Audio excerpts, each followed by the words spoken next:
Welcome to story board. సబ్కా సాత్ సబ్కా వికాస్. గుజరాత్ నుంచి ఢిల్లీ రాజకీయాల్లోకి అడుగుపెట్టిన తొలి రోజు నుంచి నరేంద్ర మోడీ అందుకున్న నినాదం ఇది. మీ వాడిని, మీలో ఒకడిని అంటూ సామాన్యుడి నాడి పట్టుకొని అసామాన్యంగా ఎదుగుతున్నాడు. అసలు మోడీ క్యారెక్టర్ ఏంటి? అద్వానీ, రాజ్నాథ్ సింగ్, జోషి వంటి హేమాహేమీలున్న పార్టీలో అందర్నీ మరిపించి వ్యవహారం మొత్తం తన చుట్టూ తిరిగేలా ఎలా చేసుకోగలిగారు? తనను తాను ప్రెజెంట్ చేసుకోవడానికి ప్రధాని తీసుకునే జాగ్రత్తలేంటి?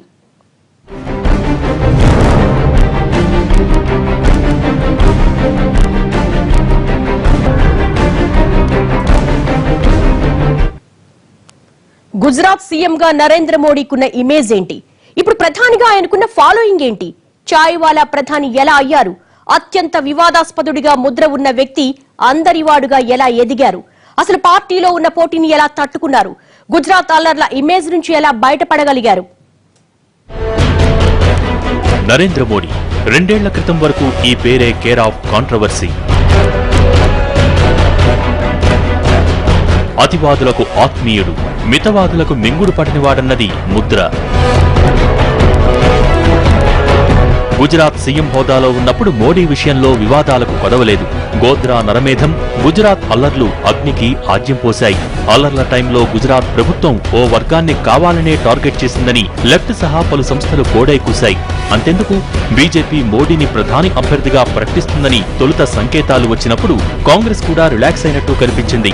ఆయనైతే మా గెలుపు చాలా తేలికని కొంతమంది కాంగ్రెస్ సీనియర్ నాయకులే అన్నారంటే నాడు మోడీ మీద ఉన్న ఇమేజ్ ఎలాంటిదో అర్థం చేసుకోవచ్చు. కానీ ఆ ఇమేజ్ మొత్తాన్ని మార్చేశారు మోడీ.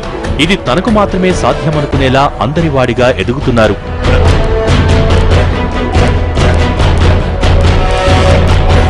ప్రధానవటం ఒకెత్తైతే పార్టీ తన అభ్యర్థిత్వాన్ని ప్రకటించేదాకా తీసుకురావటంలోనే మోడీ చాణక్యం ప్రదర్శించారు.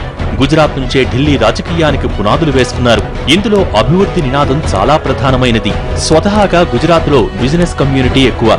కాస్త చేయూతనిస్తే అల్లుకుపోయే వాళ్లకు కొదవ ఉండదు. ఈ పాయింట్ నే బేస్ చేసుకున్నారు నాటి సీఎం మోడీ. గుజరాత్ ను అన్ని రంగాల్లో ముందుకు నడిపిస్తానంటూ బిజినెస్ సమ్మిట్స్ పెట్టించారు. వేల కోట్ల రూపాయల పెట్టుబడుల్ని రాష్ట్రానికి ఆకర్షించారు.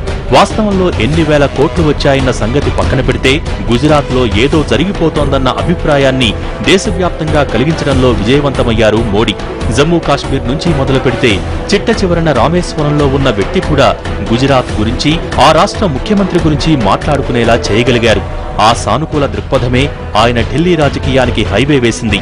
వర్గ ముద్రలు, అల్లర్లు, వివాదాలను అభివృద్ధి పేరుతో అధిగమించగలిగారు మోడీ.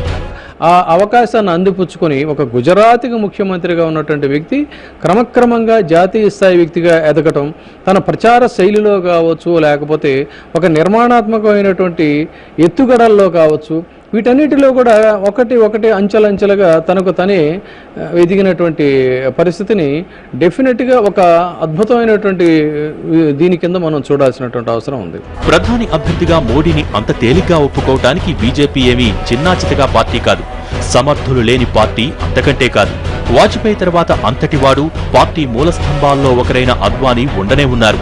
మురళీ మనోహర్ జోషి, రాజ్నాథ్ సింగ్, సుష్మా స్వరాజ్ వంటి హేమాహేమీలకు కొదవేలేదు. కానీ వాళ్లందరినీ వెనక్కు నెట్టి పార్టీలో తనను తాను ప్రొజెక్ట్ చేసుకోవటానికి గుజరాత్ మోడల్ను బాగా వాడుకున్నారు మోడీ. సరికొత్త వ్యూహంతో ముందుకు పోయి కాదన్న వాళ్ల నోళ్లతోనే అవుననిపించుకోగలిగారు. మొదట్నుంచి అద్వానీ బాటలో నడిచారు. అద్వానీ శిష్యుడిగానే ఎదిగారు. చివరికి తన వ్యూహ చతురతతో ఆయన్నే పక్కన పెట్టి ఇష్టం లేకున్నా గురువే తన పేరు ప్రకటించేలా చేసుకున్నారు. ఆయనకి ఆర్ఎస్ఎస్ నేపథ్యం వల్ల క్రమశిక్షణ, ఈ దేశం బాగా బాగుపడాలన్న తపన, వివేకానంద స్ఫూర్తి వల్ల గుజరాత్ లాంటి రాష్ట్రం నుంచి రావడం చేత అక్కడ ఒక వ్యాపార దృక్పథం, ఆర్థిక ప్రగతి సాధించాలన్నటువంటి కోరిక, కొంత వితరణ సమాజంలో ఉండడం, తర్వాత డబ్బులతో ఓట్లు కొనేటువంటి పరిస్థితి పెద్దగా గుజరాత్లో లేదు. పెద్ద రాష్ట్రాల్లో ఈ డబ్బు రాజకీయానికి దూరంగా ఉన్న కొద్ది రాష్ట్రాల్లో గుజరాత్ ఒకటి. కేవలం తన సామర్థ్యంతో, చిత్తశుద్ధితో ప్రజలను ఆకట్టుకుని నాయకుడు కాగలని రుజువు చేసినటువంటి వ్యక్తి మోదీ. ఒక రకంగా మన ప్రజాస్వామ్య వ్యవస్థ బలానికి అది ఒక సంకేతం. మోడీ ఎన్నికల ప్రచారం సైతం కొత్త పుంతలు తొక్కింది. మీలో నుంచి వచ్చిన వాణ్ణి, మీ వాణ్ణి, సామాన్యుణ్ణి అంటూ ఓటరుకు ఇంతకు ముందు లేని సరికొత్త అనుభవాన్ని కలిగించారు. చిన్నప్పుడు ఛాయ్ అమ్ముకున్నాను, ప్రజాస్వామ్య గొప్పతనంతో ఇంతటి వాణ్ణయ్యాను, మీరు ఒక్కసారి ఆశీర్వదిస్తే యావత్ భారతావనికి సేవ చేస్తానంటూ ఛాయ్ పే చర్చలు పెట్టారు. అందులో అందరినీ భాగస్వామ్యులు చేశారు. జనం కూడా అవును మనోడే కదా, మనోడికి మనం ఓటు వేసుకోకపోతే ఎలాగన్న స్థాయికి వచ్చి ఓట్లు గుద్దేశారు. దాని ఫలితంగానే మొట్టమొదటిసారి సొంత బలంతో బీజేపీ కేంద్రంలో ప్రభుత్వాన్ని ఏర్పాటు చేయగలిగింది. ఛాయ్ పే చర్చల టైంలోనే గుజరాత్ మోడల్ అభివృద్ధి ప్రచారం బాగా జరిగింది. మోడీని ప్రధానిని చేస్తే దేశమంతా గుజరాత్ లాగా అభివృద్ధి చెందుతుందని నమ్మిన వాళ్లే ఎక్కువగా ఉన్నారు. అవినీతి మరకలు అంటని వ్యక్తిగా, కుటుంబ పాలనకు దూరంగా ఉండేవాడిగా ఆయనకు ఉన్న ఇమేజ్ కూడా బాగా కలిసొచ్చింది. వీటన్నింటితో పాటు మిగతా పార్టీలకు గుర్తుకురాని ఓ అంశాన్ని ఒడిసి పట్టుకున్నారు మోడీ. అదే సోషల్ మీడియా. మీడియా మేనేజ్మెంట్ కంటే సోషల్ మీడియా మేనేజ్మెంట్ పైనే ఎక్కువగా దృష్టి పెట్టారాయన. దేశంలో యువత ఎక్కువగా ఉందన్న విషయాన్ని గ్రహించిన వాడిగా వాళ్లు వాడే సోషల్ మీడియానే ఆయుధంగా చేసుకుని తనను తాను ప్రమోట్ చేసుకున్నారు మోడీ.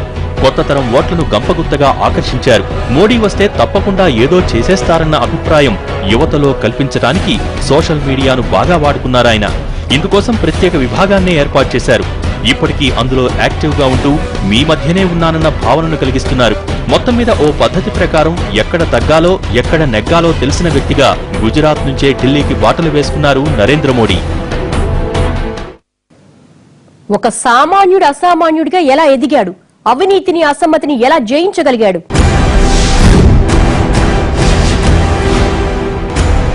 ప్రధానిగా 2 ఏళ్లలో అవినీతిని అసమ్మతిని ఎలా దూరం చేయగలిగారు మోడీ? మీడియాను దూరం పెడుతూనే తన ఇమేజ్ ను ఏ విధంగా పెంచుకోగలిగారు?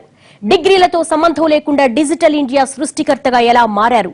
తన స్టైల్ మారకుండా పీఎం కుర్చీ ప్రతిష్టను ఎలా పెంచగలిగారు? ప్రభుత్వ పథకాల్లో ప్రజల్ని ఎలా మమేకం చేయగలిగారు? వాటి మీద ఏ రూపంలో తన ముద్ర వేశారు మోడీ? అవినీతి లేదు, అభివృద్ధి మాత్రమే ఉంది. కుటుంబ పాలన లేదు, కేబినెట్ పాలన మాత్రమే నడుస్తోంది. ప్రస్తుతం కేంద్ర ప్రభుత్వ ప్రస్తావన వచ్చినప్పుడు వినిపిస్తున్న మాటలివి.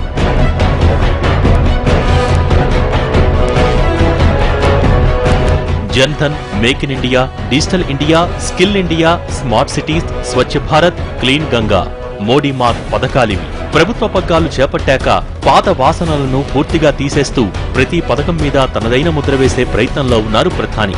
స్వాతంత్ర్యం వచ్చిన 6.5 దశాబ్దాల తర్వాత కూడా మనం మరుగుదొడ్ల గురించి మాట్లాడుకోవటం, చెత్త కుప్పల మధ్య తిరగటం దారుణమంటూ స్వచ్ఛ భారత్ నినాదమందుకున్నారు. అందుకు జాతిపిత మాటల్ని కోట్ చేస్తూ మరో మాటకు తావు లేకుండా జాగ్రత్త తీసుకున్నారు. స్వచ్ఛ భారత్ దేశవ్యాప్తంగా ఉద్యమంలా నడుస్తోంది. చైనాతో సహా ఏ దేశంతో పోటీ పడాలన్నా తయారీ రంగమే కీలకం కనుక మేక్ ఇన్ ఇండియా నినాదమందుకుంది ప్రభుత్వం. దీనికి ప్రపంచవ్యాప్తంగా ప్రచారం కల్పించడంతో దాదాపు 27.2 లక్షల కోట్ల రూపాయల పెట్టుబడులకు ప్రతిపాదనలొచ్చాయి. ఇవన్నీ కార్యరూపం దాలిస్తే గడిచిన 14 ఏళ్లలో వచ్చిన పెట్టుబడులను మించిపోతాయి. కేవలం ఉత్పత్తి చేస్తామంటే సరిపోదు కదా. అందుకే స్కిల్ ఇండియా ప్రోగ్రాం ప్రారంభమైంది. యువతలోని నైపుణ్యానికి సానపట్టి మేక్ ఇన్ ఇండియాను విజయవంతం చేయడమే దీని లక్ష్యం. 2022 నాటికి దేశంలోని 40 కోట్ల మందిని వివిధ రంగాలలో నిపుణులుగా తీర్చిదిద్దాలన్నది స్కిల్ ఇండియా టార్గెట్. ఇక స్మార్ట్ సిటీస్ ప్రకటన, డిజిటల్ ఇండియాలో భాగంగా ప్రతి గ్రామానికి ఫైబర్ ఆప్టిక్ కనెక్టివిటీ వంటివి ప్రభుత్వ దూరదృష్టిని చెబుతున్నాయి. ఇటు ఆ చొరవ తీసుకుని విదేశీ పెట్టుబడులను ఆకర్షించడం, మరొక వైపు ఏమో మేక్ ఇన్ ఇండియా అనేటువంటి నినాదంతో ఇక్కడ ఉన్నటువంటి ఉత్పత్తిదారులను కూడా ప్రోత్సహించడం, ఈ రెండింటిని కూడా బ్యాలెన్స్ చేసుకునేటువంటి రీతిలో కూడా నరేంద్ర మోడీ యొక్క శైలి ఒక ప్రత్యేకతను సంతరించుకుంది. అన్నింటికీ మించి ప్రజల్లోకి బాగా వెళ్లిన పథకం ప్రధానమంత్రి జన్ధన్ యోజన. దేశంలోని ప్రతి కుటుంబాన్ని బ్యాంకింగ్ పరిధిలోకి తీసుకురావాలన్నది దీని ప్రధాన లక్ష్యం. కాగా దానివల్ల బ్యాంకులకు అనూహ్యంగా నగదు నిల్వలు పెరిగాయి. అంటే ఒక్క దెబ్బకు 2 పిట్టలన్నమాట. ఈ పథకం కింద దాదాపు 22 కోట్ల కొత్త బ్యాంకు ఖాతాలు తెరవగా వాటిలో 37,445 కోట్ల సొమ్ము డిపాజిట్ అయింది. వాస్తవానికి Swachh Bharat, make in India లాంటివి ఇప్పటికిప్పుడు పుట్టుకొచ్చిన కొత్త పథకాలేం కాదు. గతంలో ఉన్న వాటికి పేరు, రూపం మారింది. కాకుంటే అప్పటి ప్రభుత్వాలు వీటి గురించి సరిగా పట్టించుకోలేదు. మోడీ తనదైన స్టైల్లో వాటి రూపం మార్చి విస్తృత ప్రచారం కల్పించారు. జనంలోకి తీసుకువెళ్లగలిగారు.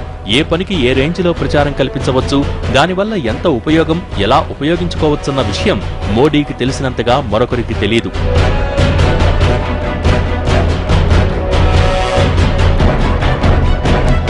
ప్రచారం విషయంలో కూడా మోడీది డిఫరెంట్ స్టైల్. మీడియాను ఆయన డీల్ చేసే విధానమంతా వారు వన్ సైడే అన్నట్టు ఉంటుంది. విమర్శలు, వివాదాలపై ఆయన పెద్దగా స్పందించరు.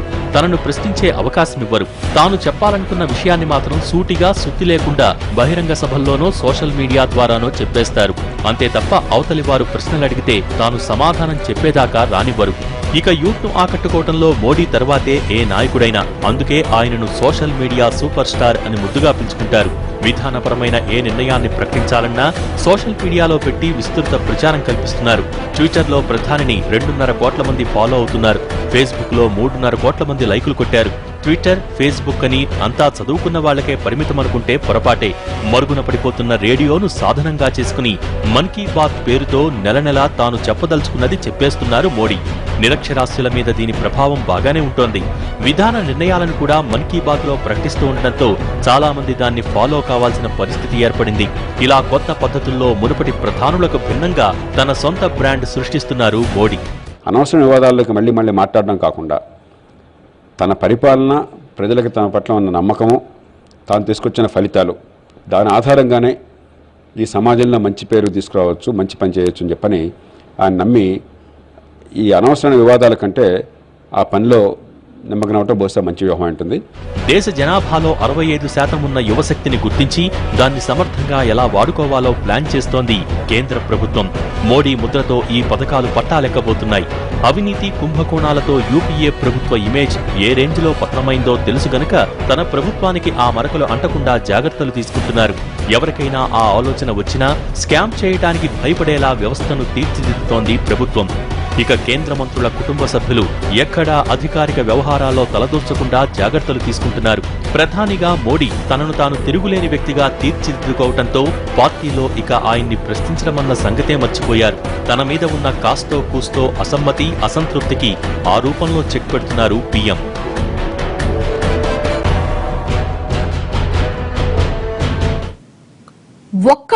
ఒకే ఒక్కడు తిరుగులేని నాయకుడిగా ఎలా ఎదిగాడు? విదేశాంగ విధానంలో మోడీ ముద్ర ఏంటి?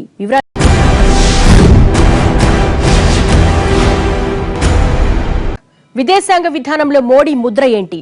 అక్కడ కూడా తన వ్యక్తిత్వానికి తగ్గట్టుగానే వ్యవహరిస్తున్నారా? పొరుగు దేశాలతో అనుసరిస్తున్న విధానం ఏంటి? పాశ్చాత్య దేశాలకున్న పద్ధతి ఏంటి? అసలు పీఎం ఫారిన్ టూర్స్ కు మోడీ తీసుకొచ్చిన గ్లామర్ ఏంటి? వెళ్లామా, ఒప్పందాలు చేసుకున్నామా, 4 సంతకాలు పెట్టేసి వచ్చామా? ఇది ఏళ్ల తరబడి జరుగుతున్న ప్రధానమంత్రుల విదేశీ పర్యటనల తీరు. కానీ మోడీ ఆ స్టైల్ మార్చేశారు. దానికి గ్లామర్ అద్దారు. ఆ టూర్ మీద విస్తృత చర్చ జరిగేలా చేశారు. ప్రధాని అమెరికా, దుబాయ్ పర్యటనలే ఇందుకు ఉదాహరణ. ప్రతిసారి ఆయన ఏదో వెళ్లామా, వచ్చామా అన్నట్టు కాకుండా అక్కడి ఎన్ఆర్ఐలతో మమేకమవుతున్నారు. వారిని ఆకట్టుకునే ప్రయత్నం చేస్తున్నారు. సంపాదించిన సొమ్ములో కొంత స్వదేశంలో పెట్టుబడి పెట్టమని పిలుపునిస్తున్నారు.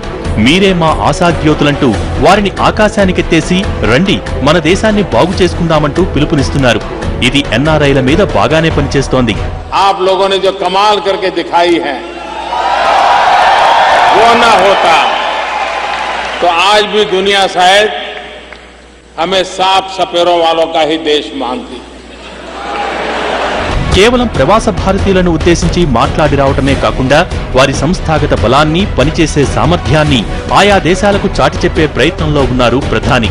అమెరికా, ఆస్ట్రేలియా వంటి దేశాల్లో ఆయన పర్యటించినప్పుడు తొలిసారి ప్రవాస భారతీయుల ప్రభావాన్ని ప్రపంచం చూసింది. ప్రతి చోట అంచనాలకు మించి సమావేశం కావటం చూసి భారతీయుల అభిమానం ఇలా ఉంటుందా అంటూ ఆశ్చర్యపోతున్నారు ఫారినర్స్.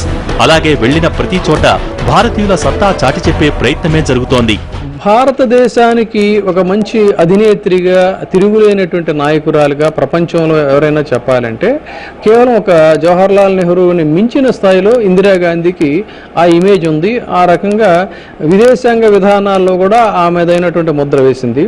ఆ తర్వాత ఎప్పుడు కూడా కొన్ని దేశాలకు అసలు భారత ప్రధాని వెళ్ళినటువంటి పరిస్థితి కూడా లేదు. అటువంటి పరిస్థితుల్లో భారతదేశం నుంచి విదేశాలకు వెళ్ళడం, విదేశాంగ విధానంలో వాళ్లతో చాలా ఆకర్షణీయమైనటువంటి రీతిలో కొన్ని టర్మ్స్ అండ్ కండిషన్స్ మాట్లాడుకోవటం, అక్కడ ప్రజలను ఆకట్టుకోవటం, అక్కడ ఉన్నటువంటి ప్రవాస భారతీయులకి ఒక పులకించిపోయేటువంటి విధంగా ప్రసంగాలు, ఆకర్షణీయమైనటువంటి ప్రసంగాలతో వాళ్ళని ఆకట్టుకోవటం, ఇవన్నీ చూసినప్పుడు భారతదేశంలో భారతదేశానికి బయట కనిపించేటువంటి ఇద్దరు ప్రధానులు ఎవరు అంటే గతంలో అటు ఇందిరాగాంధీ, ఆ తర్వాత నరేంద్ర మోడీ, వీళ్ళిద్దరినీ ఒక అద్భుతమైనటువంటి ఆకర్షణీయమైనటువంటి నాయకులుగా మనం చూడాల్సి ఉంటుంది. కేవలం 2015లోనే 28 దేశాలు తిరిగారు మోడీ. గతంలో ఏ ప్రధాని ఒక్క ఏడాదిలో ఇన్ని దేశాలు తిరగలేదు. ఆయన ఎప్పుడూ ఫ్లైట్ మోడ్లోనే ఉంటారని, ఫారిన్ ప్రైమ్ మినిస్టర్ అని విమర్శలు వచ్చినా పట్టించుకోవటం లేదు. విమర్శలకు మోడీ చెబుతున్న సమాధానం ఒక్కటే, ప్రపంచ దేశాల్లో భారత్ ఇమేజ్ని తెలియజేస్తున్నానని. ఆయన వెళ్లడమే కాదు, వివిధ దేశాల పెద్దలు కూడా అదే స్థాయిలో ఢిల్లీ వస్తున్నారు.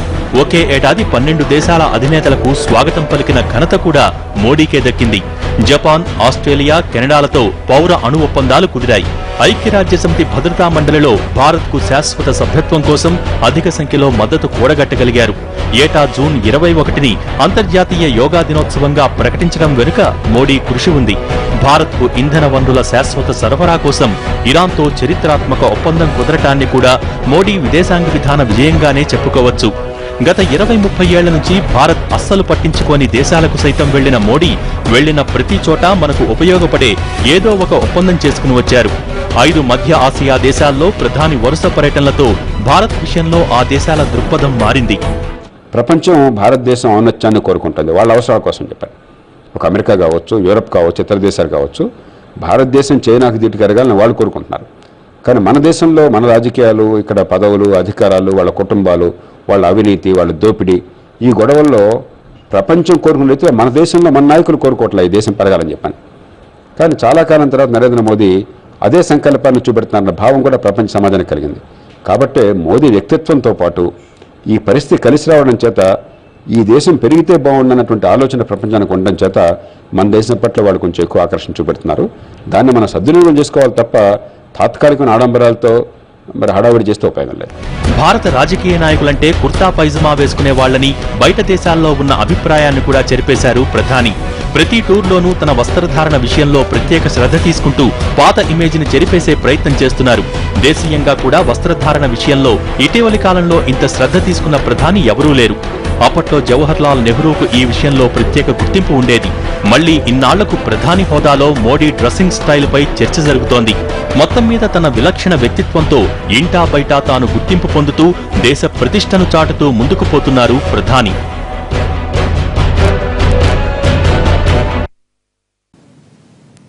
ఇది వాళ్ళ స్టోరీ బోర్డ్. మరంశంతో మళ్ళీ కలుద్దాం. నమస్తే.